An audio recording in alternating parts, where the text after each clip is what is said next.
साथियों नमस्कार। साथियों, जैसा कि आप जानते हैं कि भारत इस समय कई सारे चैलेंजेस से गुजर रहा है। कई चैलेंजेस बाहर से आ रहे हैं, कई चैलेंजेस अंदर के हैं, कई चैलेंजेस प्राकृतिक हैं। सभी की हम चर्चा करेंगे और भारत किस तरह से इन चैलेंजेस से लड़ रहा है इस पर भी चर्चा करेंगे। एक एक करके आज मैं आपको सब चीज़ें समझाऊंगा और क्या कड़ियाँ बनती जा रही हैं ये भी बताऊंगा।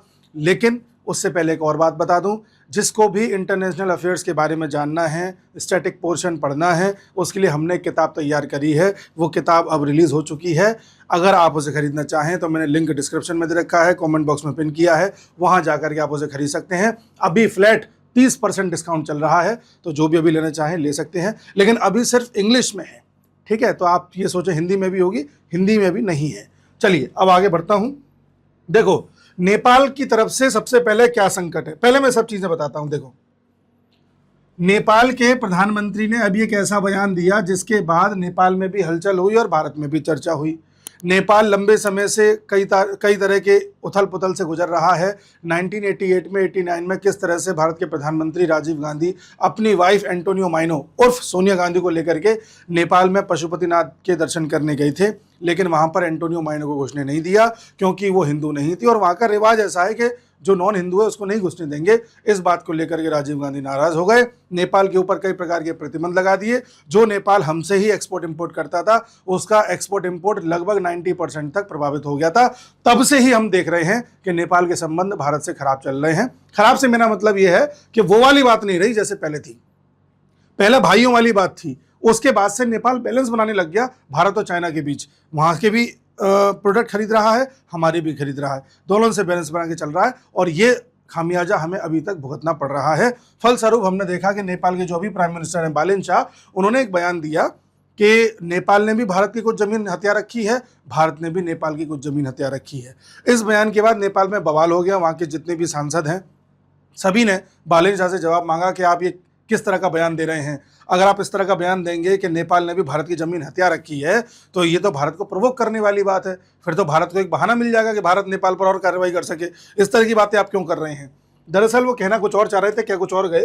कहना वो ये चाह रहे थे, वो आपने देखा होगा कि किस तरह से हमेशा ये जो के पी शर्मा ओली जब प्राइम मिनिस्टर रहे थे तो हमेशा एक मुद्दा उठाते थे कि जो ये वाला पोर्शन है ये नेपाल का पोर्शन है, जबकि हमने ये देखा है कि यहाँ से जो काली नदी आ रही है 1816 में नेपाल और ब्रिटिश इंडिया के बीच में एक ट्रीटी हुई थी जिसे ट्रीटी ऑफ सिगौली बोलते हैं। इसके तहत हम यानी नेपाल में और भारत में तय हुआ था कि काली नदी के इधर वाला पोर्शन नेपाल का है और इधर वाला भारत का है, जो उत्तराखंड आ जाता है वो। ठीक है, लेकिन इसके सोर्स को लेकर के नेपाल में विवाद रहता है। नेपाल का कहना यह है कि काली नदी यहां से आ रही है ऐसे, तो जाहिर सी बात है इसके इधर वाला पूरा नेपाल का हो गया। लेकिन भारत का कहना यह है कि यहाँ ये जो लिम्पिया धुर रहा है यहाँ से नहीं आ रही है काली नदी आ रही है यहाँ से जहाँ काला पानी और लीपू लेक है, ऐसे आ रही है। तो जाहिर सी बात है इसके इधर वाला तुम्हारा हो गया, इसके इधर वाला हमारा हो गया। ये बात वो कहना चाह रहे थे बालेन शाह। अब वो कहने का तरीका उनका ऐसा रहा कि वो खुद ही फंस गए उसमें। उसके बाद उनको लीपापोती करने के लिए अब भारत में अपना डेलीगेशन भेजना पड़ा और नेपाल में जो अभी वहाँ पर रूलिंग पार्टी है उसके चीफ भारत आए हुए हैं 5 दिन की यात्रा पर। और कल ये मिले हैं नितिन नवीन से, जो बीजेपी के अध्यक्ष हैं, यहाँ पर भारतीय जनता पार्टी के अध्यक्ष और वहाँ की राष्ट्रीय स्वतंत्र पार्टी के अध्यक्ष आपस में मिले, एक दूसरे के विचारों का आदान प्रदान किया और ये तय किया किस तरह से हम एक दूसरे का सहयोग कर सकते हैं। अब जब भारत आए हैं, मुलाकात करी है, तो फिर भारत जानता है कि कैसे सेटिंग करनी है। एक ज़माने में मालदीव भी बिगड़े बोल रहा था, फिर आज देखिए मालदीव किस तरह से भारत का सहयोगी बना हुआ है। कुछ समय पहले श्रीलंका ने भी यही हिमाकत की थी, उसके बाद देख लीजिए क्या हाल हुआ है। श्रीलंका भी हमारे पक्ष में है। कुछ समय पहले बांग्लादेश में तीव्र विरोध हमारा हो रहा था, अभी भी हो ही रहा है, लेकिन बहुत थोड़ा कम कर दिया गया है। नेपाल भी कुछ यही कोशिश कर रहा है। आने वाले समय में देखना नेपाल भारत की तरफ ज़्यादा टिल्टेड दिखेगा। तो पहला चैलेंज तो ये था कि कैसे हम ये नेपाल वाले मसले को न्यूट्रलाइज करें, क्योंकि अगर नेपाल से संबंध खराब होते हैं तो नेपाल एक रास्ता बन जाएगा पाकिस्तानियों के लिए, जाली नोट के लिए, हथियारों के लिए, ड्रग्स के लिए नेपाल के रास्ते भारत आ सकें। जैसा कि हम जानते हैं कि बंगाल में सरकार बदल गई है, बंगाल में बड़े स्तर से बॉर्डर की फेंसिंग की जा रही है, तो जो रास्ता पहले बांग्लादेश से भी सुलभ होता था, बांग्लादेश से होकर के बंगाल में आ जाओ और भारत में एंटर कर दो, वो रास्ता पूरी तरह से ब्लॉक हो जाएगा। तो अब एकमात्र रास्ता जो उनके लिए बचता है वो नेपाल वाला है। हालांकि भूटान वाला भी है, पर भूटान इन सब चीज़ों को वहाँ पर अनुमति नहीं देता। नेपाल वाला रास्ता काफ़ी सुलभ इनके लिए हो जाता है। तो नेपाल हमारे साथ इतने रिश्ते खराब नहीं करना चाहेगा, हम भी नहीं करना चाहेंगे कि नेपाल वाला बॉर्डर भी हमें फेंस करना पड़े। इसलिए हमने नेपाल को बुला करके जो है समझाने की कोशिश की है।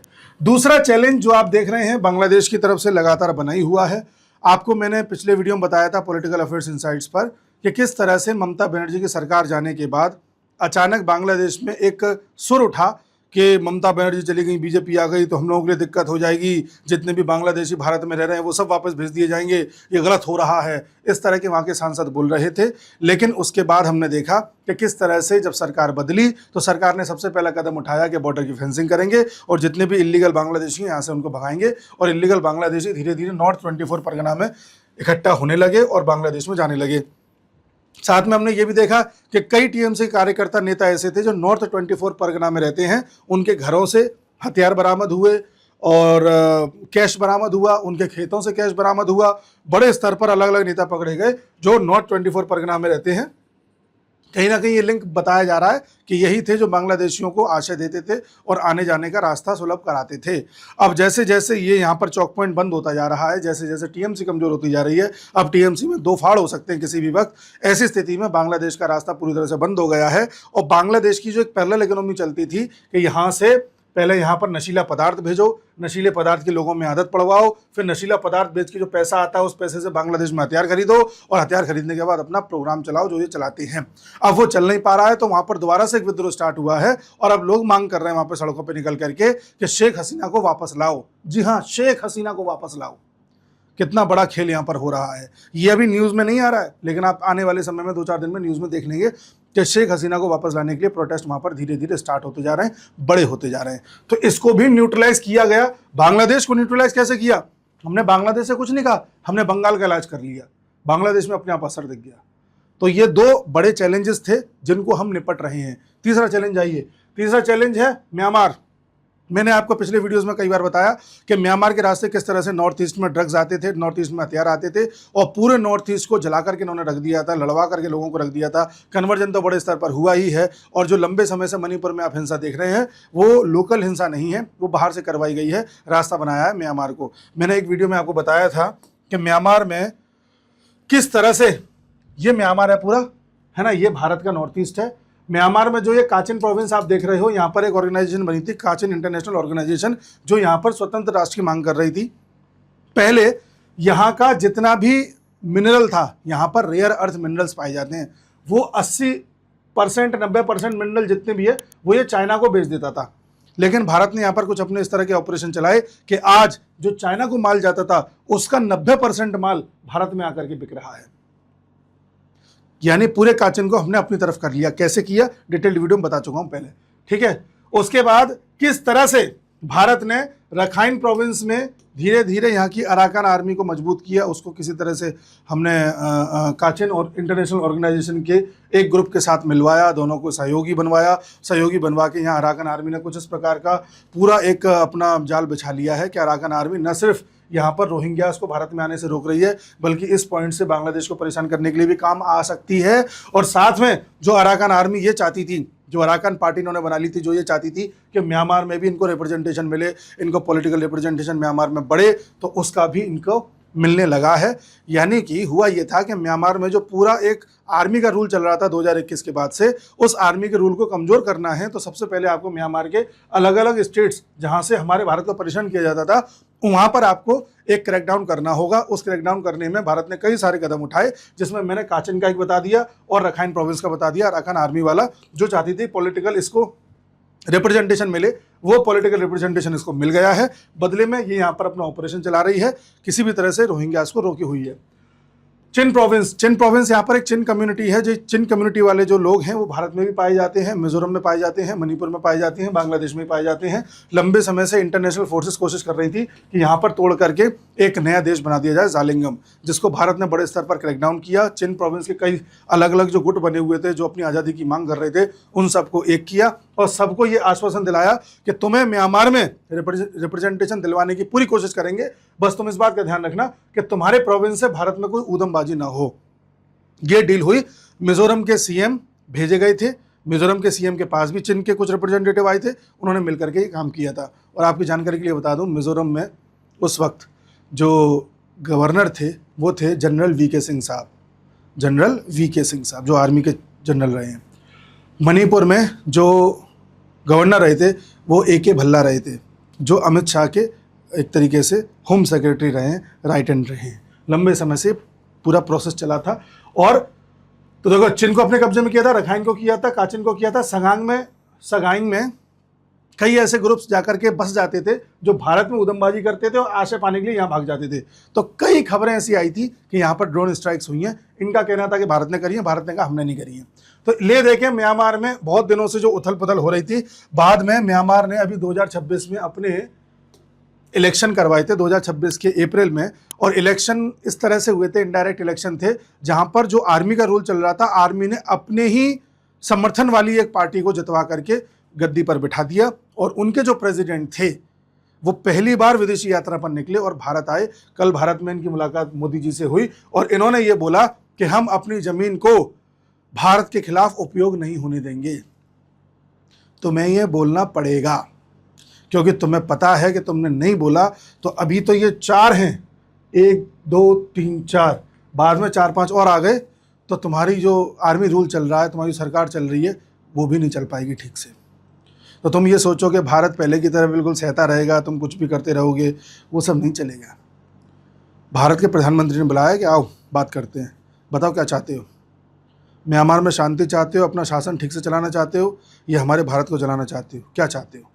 अगर तुम चाहते हो कि तुम्हारे म्यांमार के लोग भी तुमसे खुश रहें, तुम ये चाहते हो कि तुम्हारी सत्ता चलती रहे, तो हमारे भारत में तुम्हारी ज़मीन से तुम्हारी जानकारी के साथ कुछ ना हो, ये चीज़ इंश्योर करना। और दूसरा, हम एक ट्राइलेटरल हाईवे बनाना चाह रहे हैं।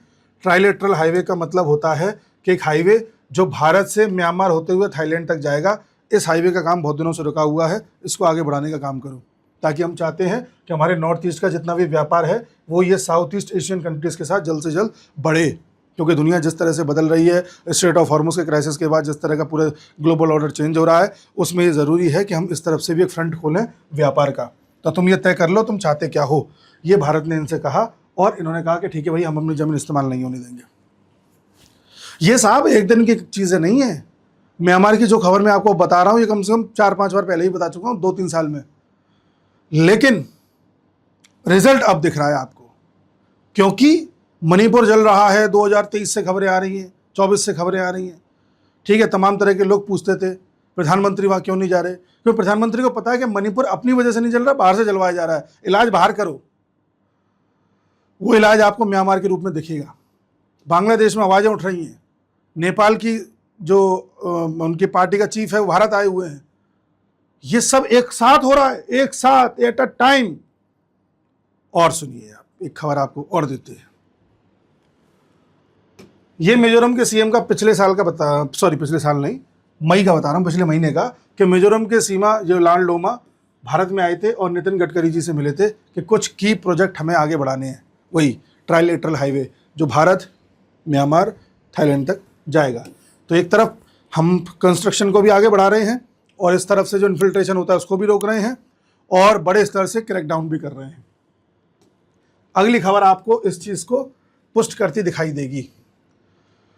खबर 25 मई 2026 की है और खबर पढ़िए आप।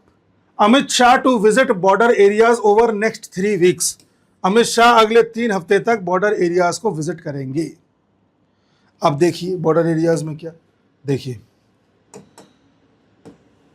बॉर्डर एरियाज में अमित शाह राजस्थान गए थे, जहां उन्होंने ऐलान किया था कि बॉर्डर के 15 किलोमीटर तक जो भी इलीगल कंस्ट्रक्शन है सबको हटा दिया जाए। उसके बाद गुजरात गए, वो भी बॉर्डर स्टेट है। खबर आ रही है बंगाल तो खैर जा ही रहे थे, बंगाल भी जाएंगे, त्रिपुरा का जो है दौरा भी होगा और आप असम में भी उनको देखेंगे। ठीक है, यूपी बिहार में भी आप उनको देखेंगे। हर बॉर्डर स्टेट को विजिट करने वाले हैं। अभी तक खबर इन्हीं स्टेट्स की आई है, बाकी क्या उनका क्रम रहेगा पता चलेगा भविष्य में। अमित शाह अचानक से बॉर्डर स्टेट्स पर क्यों जा रहे हैं? क्योंकि जितने भी यहाँ पर गड़बड़ करने वाले लोग हैं, जितने भी यहाँ पर अपनी पैरेलल इकोनॉमी चलाने वाले लोग हैं, वो सब यहीं से ऑपरेट करते हैं। पाकिस्तान से अगर कोई नशे की पुड़िया आनी है तो वो आएगी क्या? पाकिस्तान से उड़ के दिल्ली थोड़ी पहुंचेगी। पाकिस्तान के बॉर्डर से वो ड्रोन के माध्यम से बस बॉर्डर का एरिया पार करा दिया जाता है। फिर वहाँ पर एक छोटी सी झोंपड़ी होगी या कोई घर होगा, वहाँ का एक आदमी सेट रहता है पाकिस्तान से, वो जाएगा उस पुड़िया को पकड़ ले लेगा और फिर उसे आगे जाकर के डिस्ट्रीब्यूट करेगा। सेम विद हथियार, सेम विद नकली नोट्स। तो आप 15 किलोमीटर के एरिया को अगर अपने कब्जे में ले लेते हो, पूरी तरह से साफ करा देते हो उन लोगों से, तो बस खेल खत्म इन लोगों का। अब अगर इन्हें कोई बड़ा काम करना है तो भैया तो जहाज लेकर के आओ, या फिर तुम्हारा नेटवर्क इतना तगड़ा हो कि आप कैसे भी करके पानी के जहाज के रास्ते भारत में आ गए, फिर अंदर तस्करी करवा दी, तो वो तो खैर होता ही है, लेकिन उसको भी कम करने का कोई ना कोई प्रयास सरकार करेगी। आप जानिए इस बात को कि ये मॉडल जो है समझ में आया बंगाल से। जब ये देखा कि बंगाल के बॉर्डर एरियाज में ममता बनर्जी फेंसिंग नहीं करने दे रही और कई घरों में पाया गया हथियार पाए जा रहे हैं, कहीं पैसे रुपए पाए जा रहे हैं, कहीं पर कुछ पाया जा रहा है, इसका मतलब यही है कि बांग्लादेश के रास्ते चीज़ें लाई जाती हैं और बॉर्डर के एरिया में जितने भी लोग सेट किए जा सकते हैं उनको सेट कर लिया जाता है, फिर वो इकोनॉमी चलाते हैं पैरेलल। वहाँ से हमारे देश में जब पैरेलल इकोनॉमी चलती है तो इस पूरे कारोबार को फिर पकड़ना मुश्किल हो जाता है। फिर तो आप इनके छोटे मोटे ऑपरेशंस को ही न्यूट्रलाइज कर सकते हो, लेकिन व्यापार चल रहा होता है।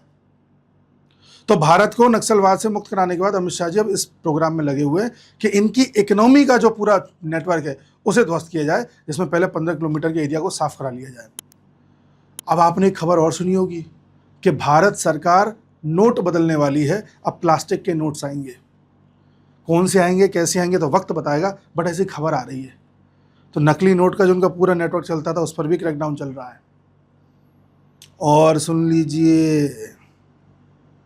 एक चीज़ और बता देता हूँ, भविष्यवाणी है, आगे देख लेना।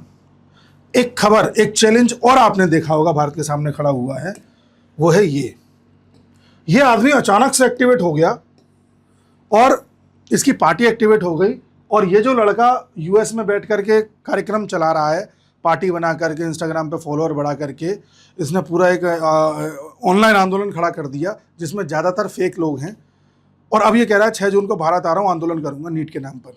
ये दुर्भाग्य है कि हमारे देश में नीट का पेपर आउट हुआ, दुर्भाग्य है कि बच्चों के जीवन के साथ खिलवाड़ हुआ, और दुर्भाग्य है कि समय समय पर पेपर आउट हो रहे हैं। सरकार की विफलता है, बट सरकार ने कहा है कि हम एयरफोर्स के निगरानी में ये पेपर करवाएंगे और बड़े स्तर पर सरकार कदम उठाने वाली है, तो ठीक है, इंतजार भी हम सरकार का करेंगे, लेकिन इस चीज़ का फ़ायदा अगर इस तरह के लोग उठा लेंगे तो सोचो देश में कितनी बड़ी अराजकता हो सकती है।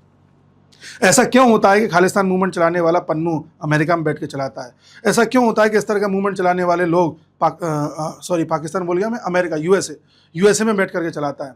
ये सब यूएसए में बैठ करके क्यों चला रहे हैं?